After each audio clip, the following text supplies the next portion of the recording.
Hello guys, welcome to our channel. ఈరోజు hot topic ఏమిటంటే iconic star Allu Arjun Sukumar కాంబినేషన్లో తెరకెక్కిన పుష్ప 2 ది రూల్ నేడు ప్రపంచవ్యాప్తంగా భారీ అంచనాల నడుమ విడుదలైంది. నిన్న రాత్రి 2 తెలుగు రాష్ట్రాల్లో ప్రీమియం షో నుండే ఈ సినిమా జాతర మొదలైంది. ట్విట్టర్లో టాక్ డివైడ్గా వచ్చింది. కానీ ఈ సినిమా నిజానికి ఎలా ఉంది, అంచనాలు అందుకుందా లేదా, బాక్స్ ఆఫీస్ పరంగా ఏ రేంజ్లో ఉండవచ్చు అనేదే ఇప్పుడు మనం రివ్యూలో చూద్దాం. డైరెక్టర్ సుకుమార్ ఫస్ట్ హాఫ్ మొత్తం చాలా ఇంటెన్షన్గా గ్రిప్పింగ్ స్క్రీన్ ప్లేతో తెరకెక్కించాడు.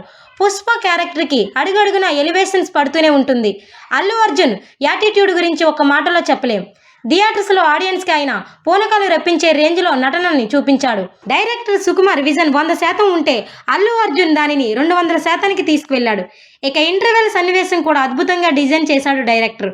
ఓవరాల్గా ఫస్ట్ హాఫ్ మొత్తం అల్లు అర్జున్ సుకుమార్ ఒకరిని ఒకరు డామినేట్ చేసుకునే పరిస్థితి వచ్చింది. ఆ రేంజ్లో వీరిద్దరూ పోటీ పడ్డారు. బ్యాక్గ్రౌండ్ మ్యూజిక్ కూడా అనేక సన్నివేశాలకు గూస్ బంప్స్ రప్పించేలా ఉన్నాయి. ఇక సెకండ్ హాఫ్ మొదలవుతుంది. మంచి ఇంటెన్షన్ స్క్రీన్ ప్లేతో మొదలైన సెకండ్ హాఫ్ జాతర ఎపిసోడ్ తర్వాత వేరే లెవెల్కి వెళ్ళింది. ఈ ఎపిసోడ్లో అల్లు అర్జున్ తన నటన విశ్వరూపంతో పాటు డ్యాన్స్ విశ్వరూపం కూడా చూపిస్తాడు. 20 నిమిషాల పాటు సాగే సీక్వెన్స్ థియేటర్లో ఉన్న ప్రేక్షకులను పూనకాలతో ఊగిపోయేలా చేస్తుంది. ఈ సన్నివేశం ప్రభావం మైండ్లో నుండి వెళ్ళిపోదు, ఆ రేంజ్లో ఉంటుంది. ఈ ఒక్క సన్నివేశం మీ టికెట్ రేటుకి న్యాయం చేస్తుంది. అల్లు అర్జున్కి ఈ సన్నివేశం వల్ల 2వ నేషనల్ అవార్డు ఇచ్చిన ఆశ్చర్యపోనక్కర్లేదు. ఆ రేంజ్ సన్నివేశం తర్వాత సుకుమార్ కూడా అంతకంటే బాగా ఎలా తీయాలో అర్థం కాలేదనుకుంటా. పరమ బోరింగ్ కొట్టే విధంగా స్క్రీన్ ప్లేని నడిపించాడు.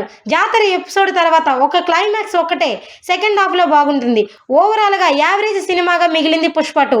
కానీ వసూళ్లు మాత్రం సునామీ రేంజ్లోనే వస్తుంది. 1000 కోట్ల రూపాయలు మినిమం 2000 కోట్ల రూపాయలని రీచ్ అవుతుందా లేదా అనేదే చూడాలంతే. మరికొన్ని లేటెస్ట్ అప్డేట్స్ కోసం చూస్తూనే ఉండండి our channel. Please subscribe our YouTube channel.